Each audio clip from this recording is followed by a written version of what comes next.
Hello বন্ধুরা, দেখতে পাচ্ছ আমার গ্যাস ওভেনের উপরে পান বাতাসা দেওয়া। তার মানে বুঝতে পারছো কি ব্যাপারটা? ব্যাপারটা হচ্ছে আমার গোপালের জন্য নতুন ওভেন আমি কিনে নিয়ে এসেছি।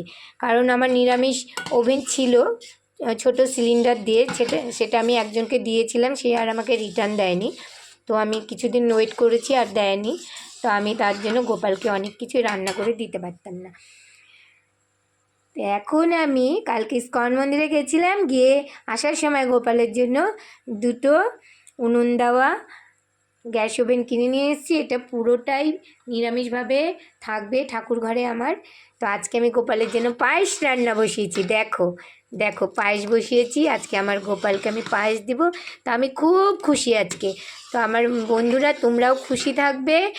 আর কাউকে যদি কিছু দাও তো মন খারাপ করবে না, কারণ সে তার কাজে লেগে গেছে, হয়তো জিনিসটা আমাকে রিটার্ন দেয়নি। তো আমিও সবাইকে তাই বলি, যদি কাউকে কিছু দাও, সে যদি রিটার্ন না করে তার জন্য কোনো মন খারাপ করবে না, পারলে নিজে সেই জায়গাটা আবার পূর্ণ করবে।